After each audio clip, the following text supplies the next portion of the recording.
What's going on, guys? Dr. Thompson here with Exemplify Health Center, your Wellness Way affiliate right here in Yorkville, Illinois. Happy New Year's to all of you. I hope you guys had a great Christmas and a great New Year's. I am back after taking about 10 days off, which in about 17 years, I think I've taken that much time off consecutively. This is my second time. So I needed it, especially after 2020. So I don't know about you, but if 2020 was a year you like to forget, give me a thumbs up, all right? All right, I'm gonna go over with you guys a topic that I know my wife is gonna say, why on earth are you even trying to approach this topic, all right? However, I am going to give you my perspective. I'm gonna give you my perspective when it comes to this magazine cover that just came out not that long ago. I think I released it last week. I had a couple people say, hey, what do you think about this? And I'm going to give you my opinion when it comes to this, all right? And I'm actually going to come from both sides. I'm going to have a unique and different perspective when it comes to this right here of someone, you know, that's doing yoga, it looks like, and saying this is healthy, all right? So I know that there's two sides to every single story. I know there's two sides when it comes to one group of people that said, hey, this person looks obese, and no, this isn't healthy. And then another camp that says, don't be concerned with body image or don't body shame and things like that. This is in fact healthy. So I'm going to give you my perspective. I'm going to ask you guys some questions, all right? I'm going to ask you guys some questions. And then I probably will get a little bit shorter, so I'll have a little bit of time if you guys have any questions afterwards, specifically to exercise and fitness. Because right now we are doing, within the Wellness Way lifestyle group, we are doing, for the month of January, we are doing fitness. So I know that there are some of you that just jumped on right now that said, I just did the workout for today and I almost died. So if you guys have any questions, I'll leave a little bit of time at the end to answer those questions in regards to fitness. Because right now, after the first of the year, everyone is saying, hey, it's a new year, it's a new you, and I'm gonna, turn the page on my former habits, my former life, and I'm going to, start a brand new lifestyle. And I like to help you guys do that. But if you don't know already, I'm not a fan of New Year's resolutions, all right? And biggest reason why I'm not a fan of New Year's resolutions is because the change in a year doesn't mean a change in you. So there's so many people who said, well, I'm gonna fix my life after the first of the year. And I'm like, well, you got 2 weeks left in 2020. Why not just start now, okay? So that's why I don't like New Year's resolutions. A lot of times people make these outrageous resolutions and there's no plan. Or they don't have the long game in mind. In fact, they're thinking of massive change in a short amount of time. And yes, there are some people who can do it. I'm a person that can do it.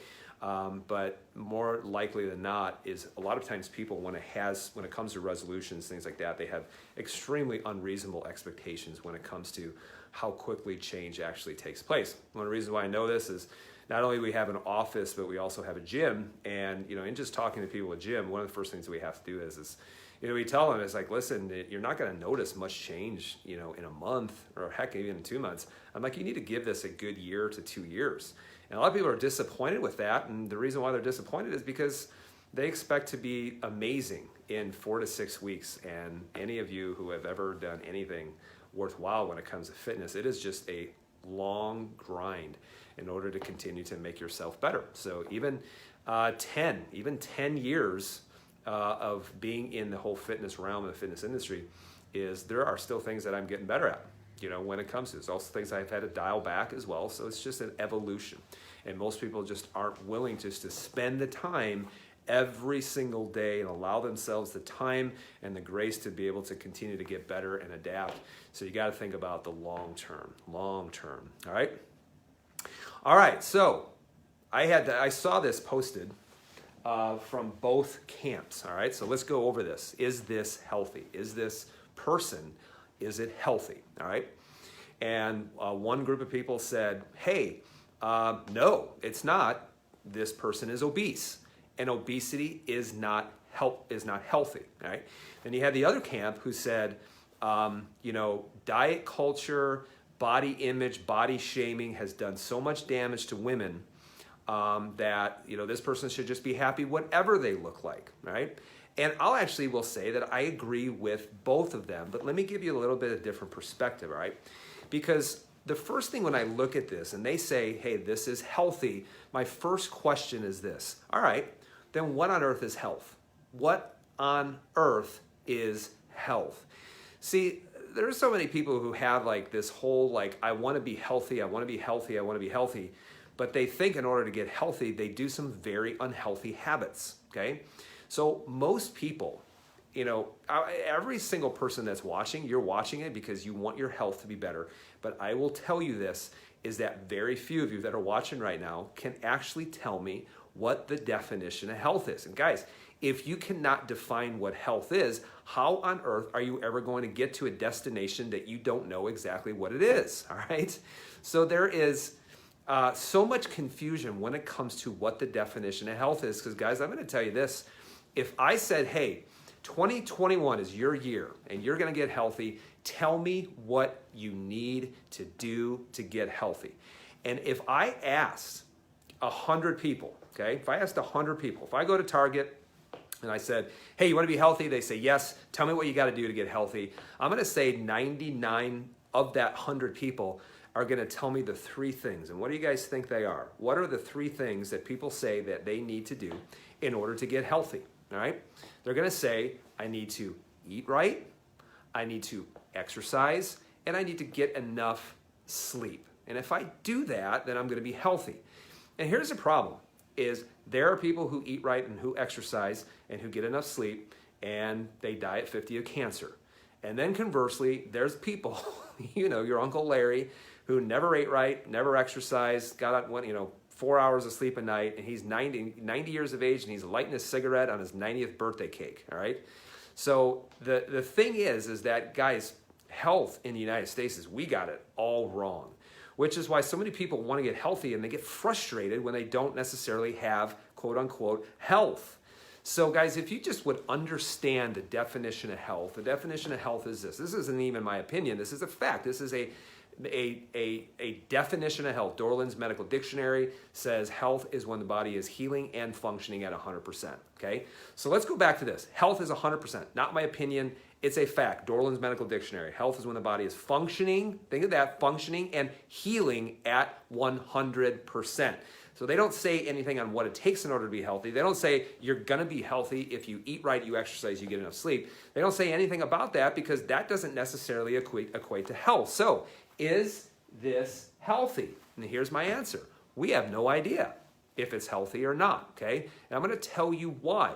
We have no idea on having some kind of opinion necessarily with this person or this opinion that Cosmo is actually saying is this is healthy, because I guarantee you Cosmo doesn't even know what the definition of health is. However, when it comes to health, guys, when it comes to health, in order to get 100% or as close as possible to 100% healing and function in the body, this is what you have to consider, guys. This is what you have to consider. Number one, let's look at this person, all right? Now, is this person obese? Yes. If you would look at it, yes, she is obese. However, I will tell you this. Ladies, let's talk about from a mental perspective. If this person, this picture that I showed, if this woman is not stressing constantly about her weight, if she is in fact happy with her body image, and she has and this is not stressing her out, I will tell you this, is that for a woman especially, because let's talk about women stress and hormones and how it affects her body differently than men, is that if a woman is stressing out about her body, no matter what she looks like, this will make you sick. This will make you sick. And this is the problem that I do have with what's known as this diet culture, in which they say, hey, women, you got to look this way. I want you to go back 20 years. 20 years said you got to be rail thin, you got to be paper thin. And I'm going to tell you, if you are trying to get to be paper thin, you will get so hormonally depleted and you will be sick. I guarantee you will be sick. Not only from a physical perspective, but the mental stress that it takes, of worrying about and being so incessant about trying to be thin or trying to be skinny, it will wreck you mentally. And so this is where I think in society saying that you need to look a certain way has absolutely ruined so many women. That needs to actually stop. Because I want you to think about it. What was in vogue 25 years ago now is not considered in. So now for women, the in body type is, I'm going to say it, big boobs and a big butt. Okay? And so, but 20 years ago, that would have been considered something different.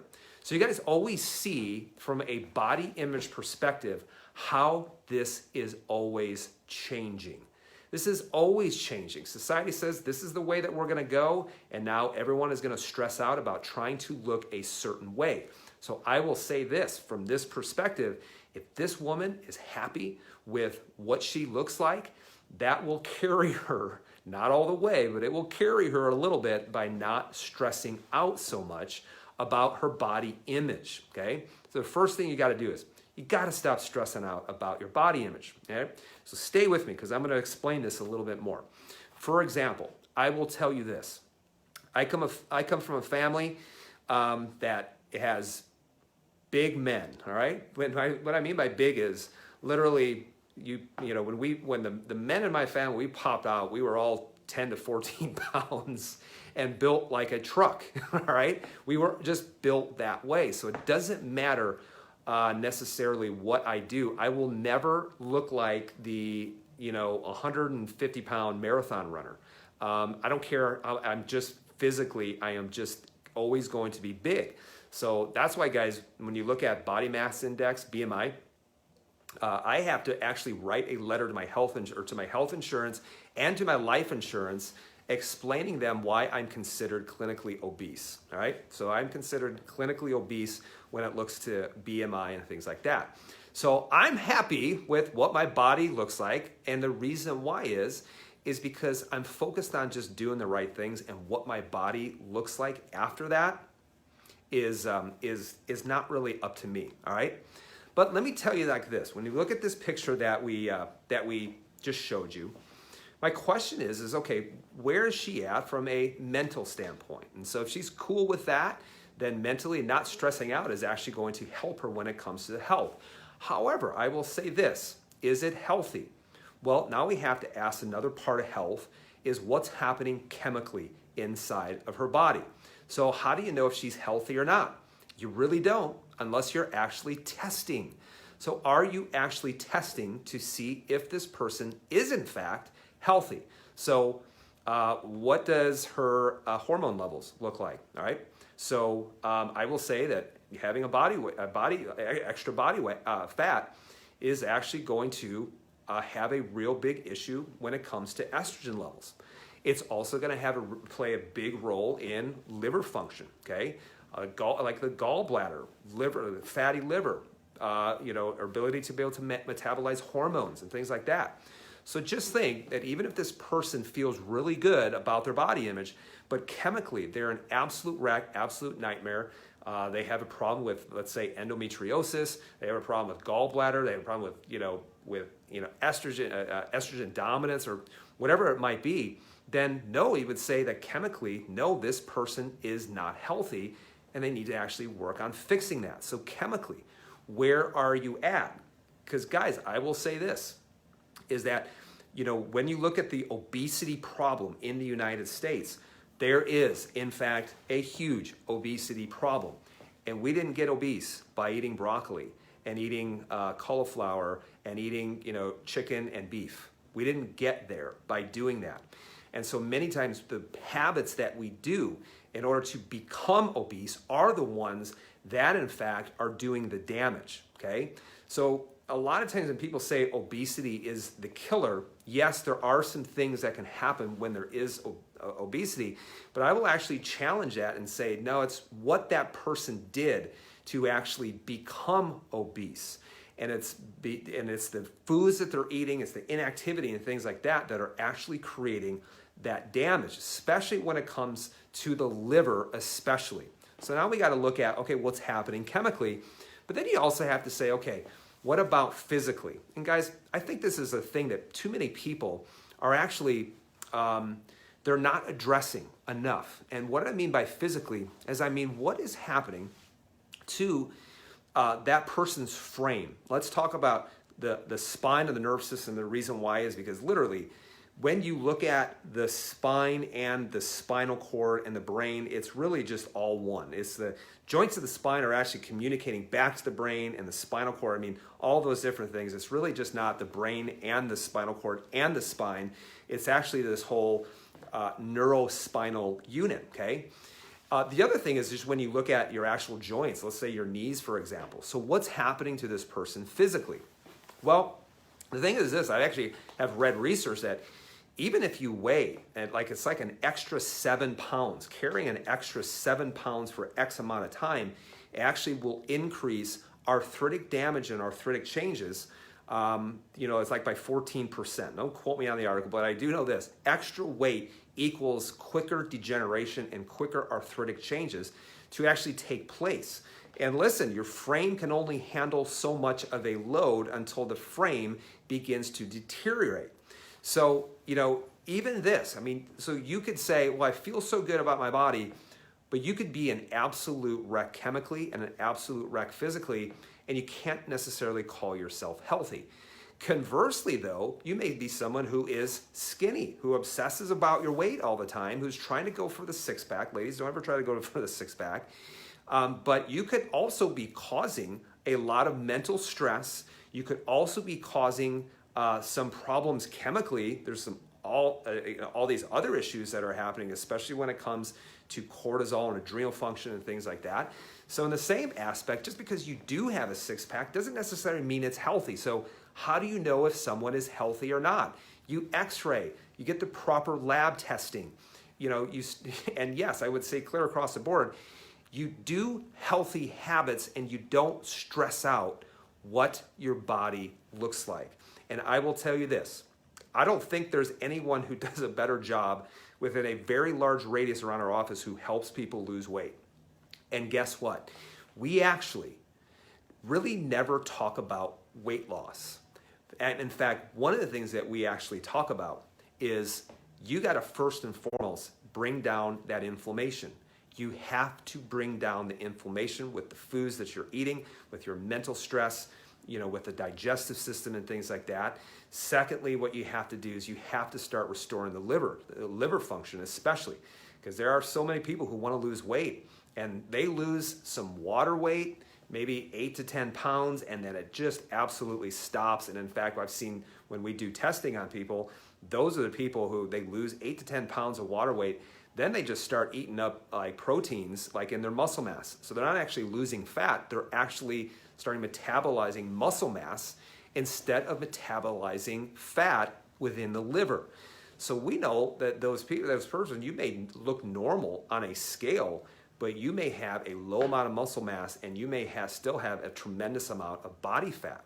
And there's a reason why that is, guys. You always have to really go back to what's happening in the liver. And this affects women so much more than it in fact affects men, okay? So you have to look at what's happening from a mental perspective, what's happening from a chemical perspective, what's happening from a physical perspective, and really the only way to be able to know that with 100% certainty is to actually test, okay? So you have to test. So is this healthy? And I will say this, you have to test. You have to test. So, just saying that someone is healthy does not necessarily make you healthy. And that goes for both camps. That goes on the one side and that also goes on the other side. Now, here's the most important thing. Here's what we also don't know about that picture. And it's this. We don't know the direction that this person is heading.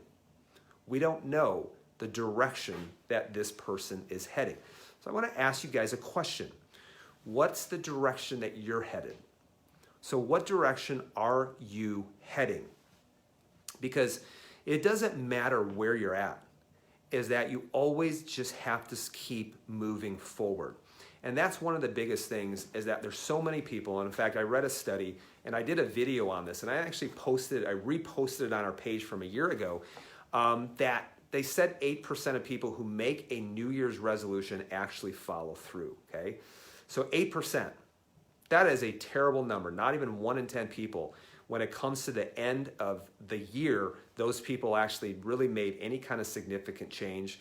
9 out of 10 people just completely forgot it or gave up. And the reason why is that they try to move forward very quickly and they don't have the long game in mind. So I always say, what's the direction that you're headed? We can get people to head quickly in a, in a positive direction. And for some people, you have to. You don't have enough time. But when you think about it, I would rather you just be moving slowly forward than to move 10 feet forward and then a year from now you've taken 14 feet, 14 steps backwards. So what's the direction that you're headed? And that's the most important thing, because truly, guys, change. I don't care if people change, if they change for 2 months only to go back to the same destructive lifestyle.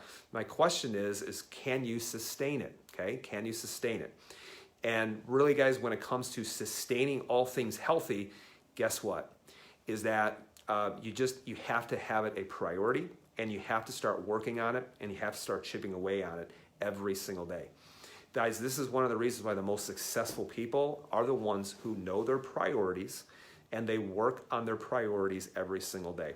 I actually was just up in Green Bay on Saturday morning and I had a chat with Dr. Patrick. I was on his live video and we were talking about priorities and I was like, Dr. Patrick, I have the most boring life. He's like, me too. I'm like, I have 5 priorities. I work on them every single day and my life is predictable. My life is pretty boring, but it's the reason why so many people can do so many things, because they just keep chipping away at things every single day. So yes, did I work out today? Yep, and it was no different than any other day. It wasn't because it was a New Year's or anything like that. It was just another day, and it was part of my priority. So have I eaten well today? Yep, just part of my day. It's not some huge event. And it's how you get things done, okay? It's how I wrote a book. How did I do it? I ate the elephant one bite at a time, and every day I kept working on it. And it's no different when it comes to your health. So guys, what direction are you heading, okay? What direction are you headed? So hopefully, guys, that gives you a little bit of clarity about that picture. I don't know if it showed up on your Facebook feed, but it did for me. And I saw a lot of lively discussion when it came to that. So guys, I know for those of you who are joined, I saw a couple of questions that you guys had asked. I know that if you guys aren't in the Wellness Way Lifestyle group, get in that right now. So just go ahead and type it in your search box, the Wellness Way Lifestyle group. Right now we're doing fitness for the month of January. Anybody can join. It's free. I know that a couple of people actually had said how how sore they were. They said it absolutely wrecked me. Guys, today's workout that we did was literally just 5 minutes. It was 5 minutes of what's known as burpee slam balls, all right? So it was just a burpee and pick something up over your head and then slam it down and just keep doing that for 5 minutes. And then I think you guys did a 5 minutes of, try to hold a plank for as many seconds within that 5 minutes. So guys, 10 minutes total of fitness. Literally, that's all that you need. I'm gonna say it's all you need when it comes to health. You got other health goals, you may need to do a little bit more than that, but when we come from a cardio metabolic insulin resistant type thing, there's nothing better than high intensity short duration exercise. Obviously following according to your menstrual cycle with week 1 taking it easy, week 3 taking it easy, and working more on core mobility, yoga, walking, biplate, things like that on week 1, week 3, week 2, and 4, you can go after it, okay? So guys, I have a couple more minutes. If you have any questions regarding exercise, fire away for me, please. I have this scheduled out because it is a priority. You are a priority for me. So any questions when it comes to exercise, since this is January Fitness, and if you haven't, like I said, guys, make sure that you join the group, because we have workout 2 that's going to be posted, I believe, at 5 a.m. or 6 a.m. Tomorrow morning within the actual group, all right? Let's see, I know we saw a couple of questions scroll, so I'll see if I can find one for you. I'll answer at least one.